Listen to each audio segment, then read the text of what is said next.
النهاردة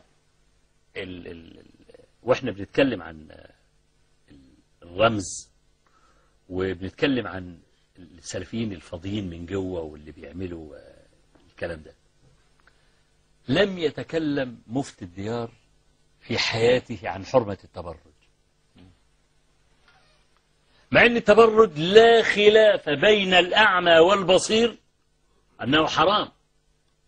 وزير الأوقاف السابق أسوأ وزير تولى وزارة الأوقاف ما طلعش كتاب عن حرمة التبرج عشان كانت مرات رئيس الجمهورية بتقعد جنبه.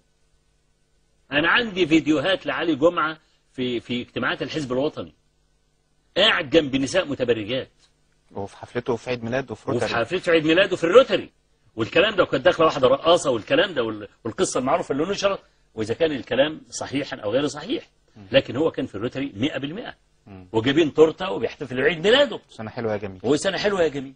تمام، هو ده المفتي بتاعنا. تمام. انا بقول للشيخ علي جمعه، انا بقترح على فرقه الراقصين العرب ان هم يعملوا عرض راقص بالعمة والكاكول. اقتراح من جملة الاقتراحات. كل رقاص، وانا عايز ناس بيهز وسطهم كويس علشان يعني يمتعوا الجماهير، بس بشرط يلبسوا العمة والكاكول.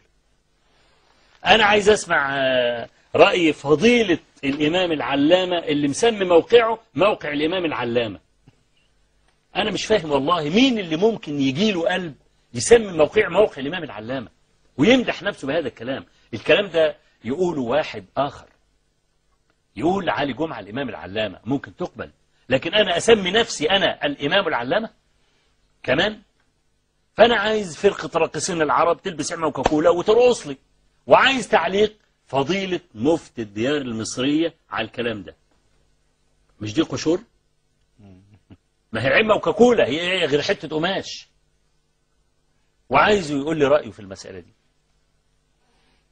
بس هو لو حب ان احنا نضرب الأمثلة وبيقولوا الكلام دوت، احنا هنجيب حاجات مفحمة مفيش حد يعرف يرد عليها. نعم.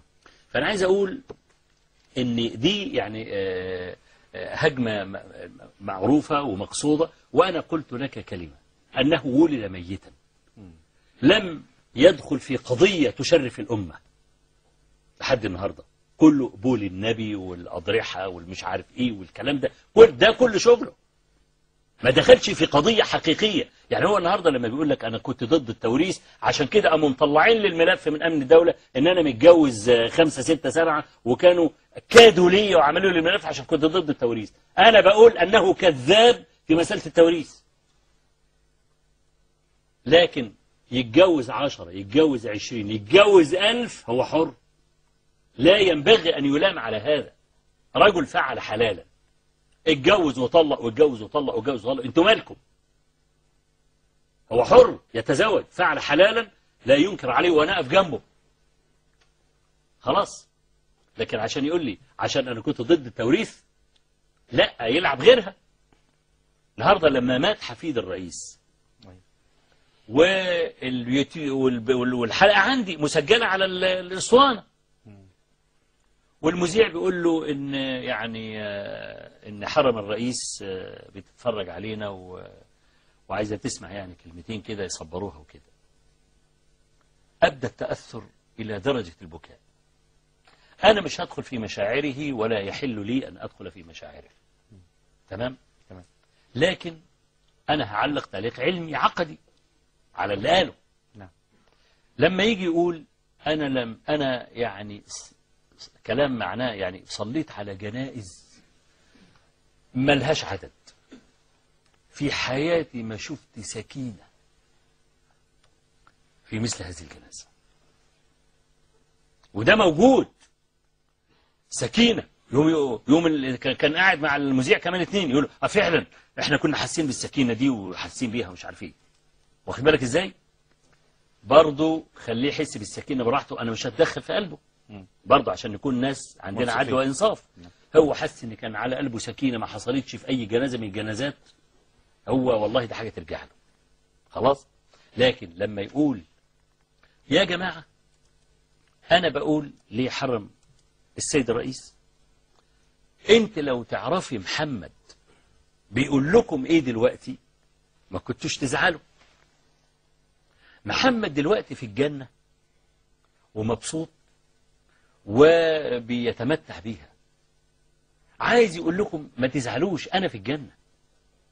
فلما يكون ابني في الجنة دي حاجة تزعل؟ ده الكلام اللي قاله. ايه الخطأ العقدي اللي هنا؟ هيقول لك اصل محمد لم يبلغ الحلم، وطالما لم يبلغ الحلم يبقى لم يجر عليه قلم التكليف. ده كلام سليم 100%. والعلماء قال لك أطفال المشركين أطفال المسلمين في الجنة. نعم. ده كلام صحيح، بس ما قالوليش محمد علاء حسني مبارك في الجنة.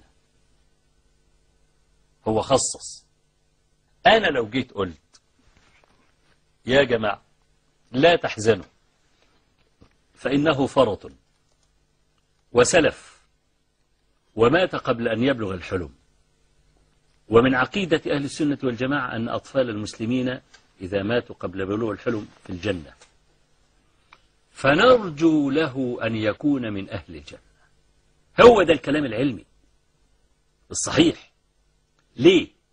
لأن أنا لا أدري خاتمته إذا كان كبر. يعني النبي صلى الله عليه وسلم مسؤول عن أطفال المشركين. نعم. اللي ماتوا نزل من بطن أمه ميت. طب ده حكمه إيه؟ يعني رجل نصراني، رجل يهودي، رجل مجوسي، رجل بوذي، مرته ولدت والولد نزل ميت. الولد ده حكمه ايه؟ في الجنة ولا في النار؟ الرسول طبعا أقوال المشركين فيها الأقوال فيها 6 أقوال يعني. ماشي. لكن النبي صلى الله عليه وسلم لما سمع أطفال المشركين أجاب إجابة واضحة تخلي الواحد يسكت، يقول أرجو بقى أرجوش. قال الله أعلم بما كانوا عاملين. يعني الله أعلم بما إذا كبروا أيسلمون أم يكفرون، فجعل مرد ذلك إلى الله. نعم. خلاص. فأنا ما أقدرش يعني الغلام الذي قتله الخضر كما في سورة الكهف في حديث أبي بن كعب في الصحيحين، قال النبي صلى الله عليه وسلم الغلام الذي قتله الخضر طبع كافرا. طبع كافرا يعني الآية بتقول فخشينا أن يرهقهما طغيانا وكفرا. نعم. مين اللي قال الكلام ده؟ الخضر. ومين اللي أنكر عليه؟ موسى عليه السلام. لأن موسى عليه السلام عنده أحكام شرعية اسمها ده لا يقتل إلا بجريمة، النفس بالنفس. ده ولد بيلعب مع الصبيان كما في الحديث، كان شابا صبي وضيء وبيلعب مع الصبيان، قام الخضر أخذه أضجعه نيمه وذبحه واقتلع رأسه. وربنا تبارك وتعالى أراد أن يعلم موسى فحجب عنه خاتمة الولد بس اداها للخضر. فموسى عليه السلام عندما أنكر كان محقا. ليه؟ لأنه أجرى أحكام التوراة التي نزلت عليه وأمره الله أن يحكم بها. النفس بالنفس. خلاص؟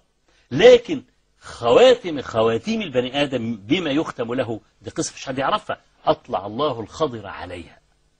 عشان كده الخضر إيه؟ لما قطع رقبته قال له خشينا أن يرهقهما طغيانا وكفرا. خلاص كده؟ نعم. الرسول عليه الصلاة والسلام وضح المسألة دي من كلمة خشينا دي. أصل خشينا إيه؟ يقول لك ده أصل بقى احتمال. لا، النبي صلى الله عليه وسلم قالها صريحة. الغلام الذي قتله الخضر طبع كافرا، يعني كان هيتولد هو كافر عند ربنا وهيبقى مكلف كافر وهيموت كافر.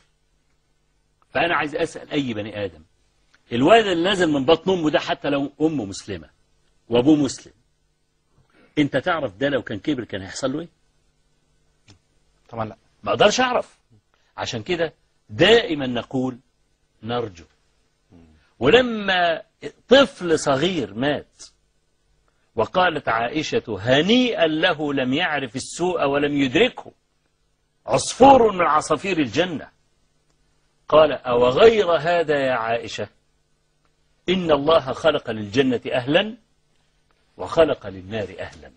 أنكر عليها، وده طفل مات دون الحلم، أنكر عليها إنها تقول عصفور من عصافير الجنة لم يعمل السوء ولم يدري به.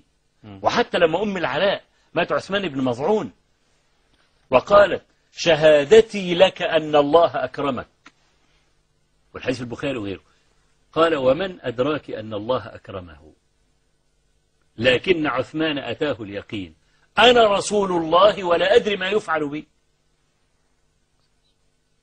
قالت لا جرم لا أشهد لأحد بعده. ونامت حزينة أم العلاء، فرأت لعثمان عينا تجري، عين مية بتجري، قالوا دي عين عثمان ابن مظعون، فقصتها على النبي صلى الله عليه وسلم، فقال هذا عمله يجري عليه. والنبي صلى الله عليه وسلم قال في عثمان أرجو له، وهذا رسول الله يقول أرجو له. أنا أجي أقول إنه في الجنة وبيبص لنا دلوقتي وبيضحك ويقول له أنتوا زعلانين ليه؟ ده خطأ عقدي جسيم ما ينبغي أن يقال. فأنا عايز أقول مصر بلا مفتي، يعني مصر بلا مفتي، ينبغي أن يتغير هذا من زمان، بس النظام السابق كان عايز المنظومة دي. زي ما قلت لك قصير القامة لا يأتي إلا بمثله. مصر مليانة فضلاء ومليانة علماء، علم الواحد منهم يملى الأرض. أليس هذا أحق؟ أليس واحد من هؤلاء أحق أنه يشرف مصر ويطلع يفتي فتوى لا يغير أحكام الله فيها؟ ده له عندي طبعا. ده أنا في شريط واحد بعت لي اسطوانة بيقول إن أولياء الله بيكركروا ويحششوا ويزنوا. حضرتك لو حبيت تسمعها موجودة معنا. موجودة موجودة. طب ممكن نسمعها؟ طب ناخد فاصل وبعدين نسمع تقرير علي جمعة مع فضيلة الشيخ أبو سعد. هل يمكن أن يكون الولي على معصية؟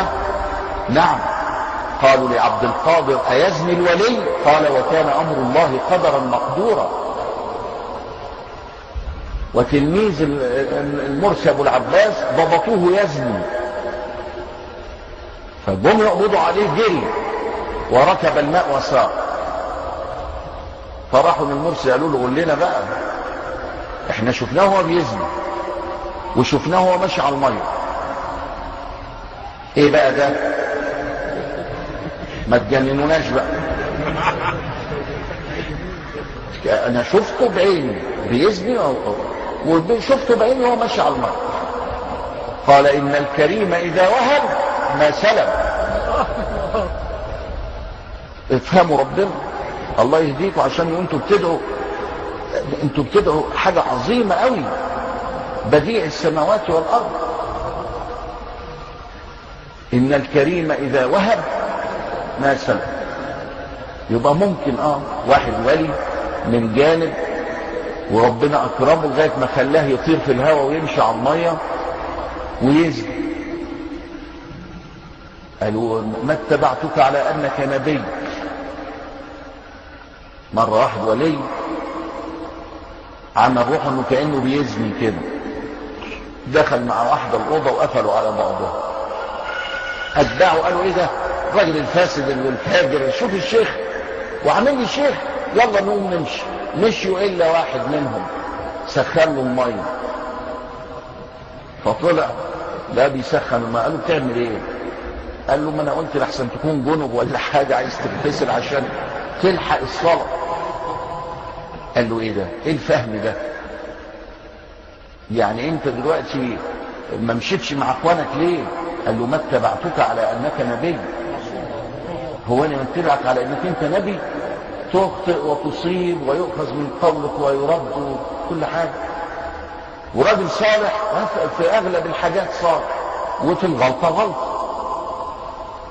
ولو قال له اذني قال له لا طاعة لمخلوق في معصية الخالق. انما ده نادر، ولي الله اللي يحصل له كده ده نادر. ولذلك قالوا الاولياء محفوظون لا معصومون، مفيش عصمة، فيقع الولي في الذنب. فبيقول مثل شرب الدخان هنا لا